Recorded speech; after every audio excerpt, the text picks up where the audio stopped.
हरे कृष्णा दोस्तों, स्वागत है आप सबका एक नए वीडियो में। आचार्य श्री रजनीश जी की एक पुस्तक है शिव सूत्र।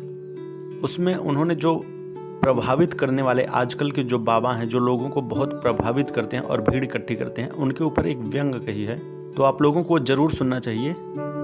आचार्य श्री रजनीश कहते हैं कि तुम्हारे मन में विचार चलते हैं, तुम देखते हो विचारों को, दूसरा भी उनको देख सकता है, उसकी कला है।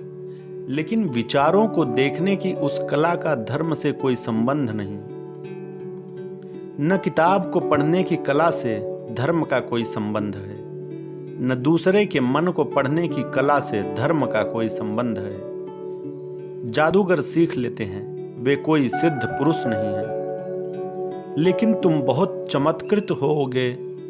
तुम गए किसी साधु के पास और उसने कहा कि आओ, तुम्हारा नाम लिया, तुम्हारे गांव का पता बताया और कहा कि तुम्हारे घर के बगल में एक नीम का झाड़ है। तुम दीवाने हो गए। लेकिन साधु को नीम के झाड़ से क्या लेना, तुम्हारे गांव से क्या लेना, तुम्हारे नाम से क्या मतलब। साधु तो वह है जिसे यह पता चल गया कि किसी का कोई नाम नहीं, किसी का कोई रूप नहीं, किसी का कोई गांव नहीं। ये गांव, नाम, रूप सब संसार के हिस्से हैं। तुम संसारी हो, वह साधु भी तुम्हें प्रभावित कर रहा है, क्योंकि वह तुमसे गहरे संसार में है। उसने और भी कला सीख ली है। तुम्हारे बिना बताए वह बोलता है, वह तुम्हें प्रभावित करना चाहता है। और ध्यान रखो, जब तक तुम दूसरे को प्रभावित करना चाहते हो, तब तक तुम अहंकार से ग्रस्त हो। आत्मा किसी को प्रभावित करना नहीं चाहती। दूसरे को प्रभावित करने में सार भी क्या है, पानी पर बनाई हुई लकीरों जैसा है। क्या होगा अगर मुझसे 10,000 लोग प्रभावित हों कि 10 करोड़ लोग प्रभावित हों? इससे होगा क्या? उनको प्रभावित करके मैं क्या पालूंगा? अज्ञानियों की भीड़ को प्रभावित करने की इतनी उत्सुकता अज्ञान की खबर देता है। राजनेता दूसरों को प्रभावित करने में उत्सुक होता है, समझ में आता है। लेकिन धार्मिक व्यक्ति क्यों दूसरों को प्रभावित करने में उत्सुक होगा? जब भी तुम दूसरों को प्रभावित करना चाहते हो, तब एक बात याद रखना कि तुम आत्मस्थ नहीं हो। दूसरे को प्रभावित करने का अर्थ है कि तुम अहंकार में स्थित हो। अहंकार दूसरे के प्रभाव को भोजन की तरह उपलब्ध करता है, उसी पर वह जीता है। जितनी आंखें मुझे पहचान ले, उतना मेरा अहंकार बड़ा होता है। अगर सारी दुनिया मुझे पहचान ले, मेरा अहंकार सर्वोत्कृष्ट हो जाता है। कोई मुझे न पहचाने, गांव से निकलूं, सड़क से गुजरूं, कोई देखे न, कोई पहचान नहीं, कोई प्रत्यभिज्ञा नहीं, किसी की आंख में झलक न आए, लगे कि जैसे मैं हूं ही नहीं, तो बस वहां अहंकार को चोट है।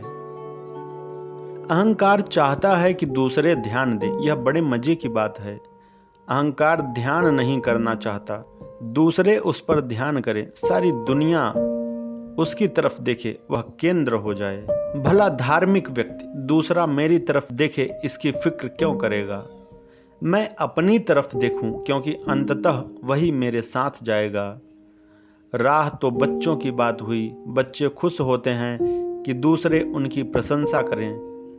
सर्टिफिकेट घर लेकर आते हैं तो नाचते कूदते हैं। लेकिन बुढ़ापे में भी तुम सर्टिफिकेट मांग रहे हो, तब तुमने जिंदगी गंवा दी। सिद्धि की आकांक्षा दूसरे को प्रभावित करने में है। धार्मिक व्यक्ति की वह आकांक्षा नहीं है, वह तो सांसारिक का स्वभाव है। मोह से आवरण युक्त योगी को सिद्धियां तो फलित हो जाती हैं, लेकिन आत्मज्ञान नहीं होता।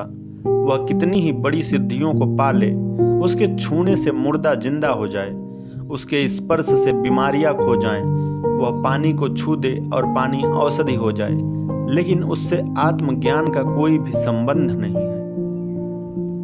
सच तो स्थिति उल्टी है कि जितना ही वह व्यक्ति सिद्धियों से भरता जाता है, उतना ही आत्मज्ञान से दूर होता जाता है।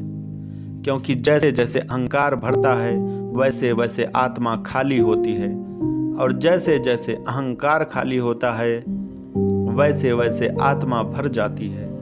तुम दोनों को साथ साथ न भर पाओगे। इसलिए दूसरे को प्रभावित करने की आकांक्षा छोड़ दो, अन्यथा योग भी भ्रष्ट हो जाएगा। तब तुम योग भी साधोगे तो वह राजनीति होगी, धर्म नहीं। और राजनीति एक जाल है। फिर येन केन प्रकारेण आदमी दूसरे को प्रभावित करना चाहता है, फिर सीधे और गलत रास्ते से भी प्रभावित करना चाहता है। लेकिन प्रभावित तुम करना ही इसलिए चाहते हो क्योंकि तुम दूसरे का शोषण करना चाहते हो। क्योंकि अहंकार न शुभ जानता है न अशुभ। अहंकार सिर्फ अपने को भरना जानता है। कैसे अपने को भरना, यह बात गौड़ है। अहंकार की एक ही आकांक्षा है कि मैं अपने को भरूं और परिपुष्ट हो जाऊं। चूंकि अहंकार एक सूनापन है, सब उपाय करके भी नहीं पाता, खाली ही रह जाता है। जैसे जैसे उम्र हाथ से खोती है वैसे वैसे अहंकार पागल होने लगता है, क्योंकि अभी तक भर नहीं पाया, अभी तक यात्रा अधूरी है और समय बीता जा रहा है। इसलिए बूढ़े आदमी चिड़चिड़े हो जाते हैं। वह चिड़चिड़ापन किसी और के लिए नहीं है, वह चिड़चिड़ापन अपने जीवन की असफलता के लिए है। जो भरना चाहते थे वे भर नहीं पाए, और बूढ़े आदमी की चिड़चिड़ाहट और घनी हो जाती है, क्योंकि उसे लगता है कि जैसे जैसे वह बूढ़ा हुआ है वैसे वैसे लोगों ने ध्यान देना बंद कर दिया है, बल्कि लोग प्रतीक्षा कर रहे हैं कि वह कब समाप्त हो जाए।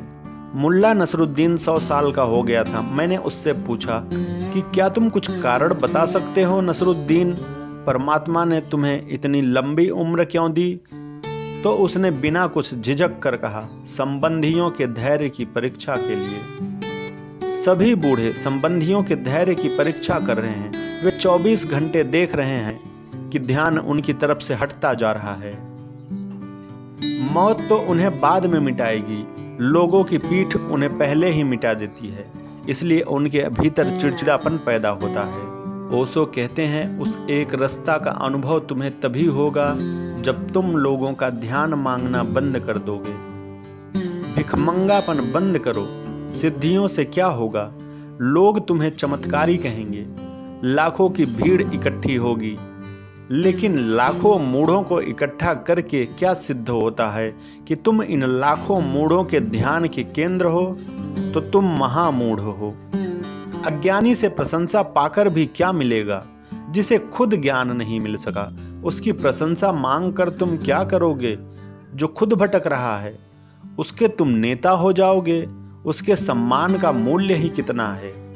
तुम संसार के सामने अपने को सिद्ध करना चाह रहे हो तो तुम नासमझों की प्रशंसा के लिए आतुर हो।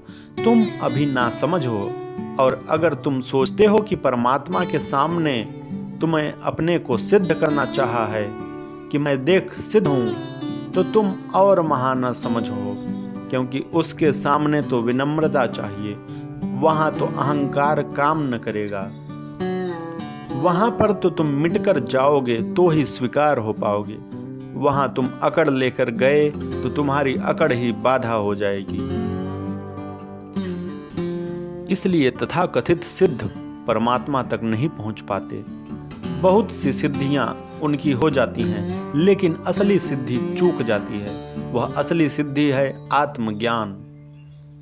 क्योंकि आत्मज्ञान चूक जाता है, क्योंकि सिद्धि भी दूसरे की तरफ देख रही है, अपनी तरफ नहीं। अगर कोई भी न हो दुनिया में, तुम अकेले हो, तो तुम सिद्धियां चाहोगे? तुम चाहोगे कि पानी को छू दूं और औषधि हो जाए, मुर्दे को छूं जिंदा हो जाए? कोई भी न हो पृथ्वी पर, तुम अकेले हो, तब तुम ये सिद्धियां चाहोगे? नहीं, कदापि नहीं चाहोगे। तुम कहोगे क्या करेंगे? देखने वाले ही न रहे। देखने वाले के लिए ही तो सिद्धियां हैं। जब तक दूसरे पर तुम्हारा ध्यान है तब तक अपने पर तुम्हारा ध्यान नहीं आ सकता। और आत्मज्ञान तो उसे फलित होता है जो दूसरे की तरफ से आंख अपनी मोड़ लेता है, अपनी तरफ कर लेता है। अस्थाई रूप से मोह जय होने पर सहज विद्या फलित होती है। मोह का अर्थ है तुम अपने में नहीं जीते, किसी और चीज में जीते हो। समझो किसी का मोह तिजोरी में है, तुम उसकी गर्दन मरोड़ दो वह न मरेगा, तुम तिजोरी लूट लो वह मर जाएगा। उसके प्राण तिजोरी में थे, उसका बैंक बैलेंस खो जाए वह मर जाएगा। उन्हें तुम मारो वे मरने वाले नहीं, जहर पिलाओ वे जिंदा रहेंगे। मोह का अर्थ है तुमने अपने प्राण अपने से हटाकर कहीं और रख दिए। किसी ने अपने बेटे में रख दिया, किसी ने अपनी पत्नी में, किसी ने धन में, किसी ने पद में, लेकिन प्राण कहीं और रख दिए हैं। जहां होना चाहिए प्राण वहां नहीं है। तुम्हारे भीतर प्राण नहीं धड़क रहा, कहीं और धड़क रहा, तब तुम मुसीबत में रहोगे। यही मोह संसार है, क्योंकि जहां जहां तुमने प्राण रख दिए उनके तुम गुलाम हो जाओगे। जिस राजा के प्राण तोते में बंद हैं वह तोते का गुलाम होगा, क्योंकि तोते के ऊपर सब कुछ निर्भर है। तोता मर जाए तो उसके प्राण गए, तो वह तोते को संभालेगा। मैंने सुना है एक सम्राट एक बार ज्योतिषी पर बहुत नाराज हो गया, क्योंकि ज्योतिषी ने उसके प्रधानमंत्री की भविष्यवाणी की और कहा कि यह कल मर जाएगा, और कल प्रधानमंत्री मर भी गया। तो राजा बहुत चिंतित हुआ और उसे यह शक भी पक्का कि यह भी हो सकता है कि यह प्रधानमंत्री इसके कहने के कारण मर गया। प्रधानमंत्री पर भाव इतना गहरा हो गया कि मर ही गया, और अब यह झंझट का आदमी है। यह अगर मुझसे भी कह दे कि कल तुम मर जाओगे तो बचना बहुत मुश्किल है, क्योंकि इसका मुझ पर भी प्रभाव पड़ेगा। उसने ज्योतिषी को कारागृह में डाल दिया। ज्योतिषी ने पूछा कि क्यों? सम्राट ने कहा कि तुम आदमी बहुत खतरनाक लगते हो। मुझे लगता है कि यह भविष्यवाणी के कारण नहीं मरा, मरने वाला था। तुमने कहा तो यह बात उसके मन में बैठ गई, वह सम्मोहित हो गया और मर गया। तुम खतरनाक लगते हो। उस ज्योतिषी ने कहा कि इसके पहले कि तुम मुझे कारागृह में डालो, मैं एक बात तुम्हें बता दूं कि तुम्हारा भविष्य भी मैंने निकाला हुआ है। सम्राट ने बहुत चाहा कि वह भविष्य न सुने, लेकिन ज्योतिषी बोल ही गया। सम्राट ने कहा कि चुप, लेकिन ज्योतिषी ने कहा कि चुप रहने का कोई उपाय ही नहीं। जिस दिन मैं मरूंगा उसके 3 दिन बाद तुम मरोगे। बस अब मुसीबत हो गई। उस ज्योतिषी को महल में रखना पड़ा। उसकी बड़ी सेवा चिंता, उसके राजा हाथ पैर दबाता, क्योंकि वह जिस दिन मरा उसके 3 दिन बाद तो जहां तुम अपने प्राण रख देते हो उसकी तुम सेवा में लग जाओगे। लोगों को देखो, वे तिजोरी के पास कैसे जाते हैं, बिल्कुल हाथ जोड़े जैसे मंदिर के पास जाते हैं। तिजोरी पर लाभ शुभ, श्री गणेशाय नमः। तिजोरी भगवान है, उसकी वे पूजा करते हैं। दिवाली के दिन देखो पागलों को, सब अपनी अपनी तिजोरी की पूजा कर रहे हैं। वहां उनके प्राण हैं, किस भाव से वे करते हैं वह भाव देखने जैसा है।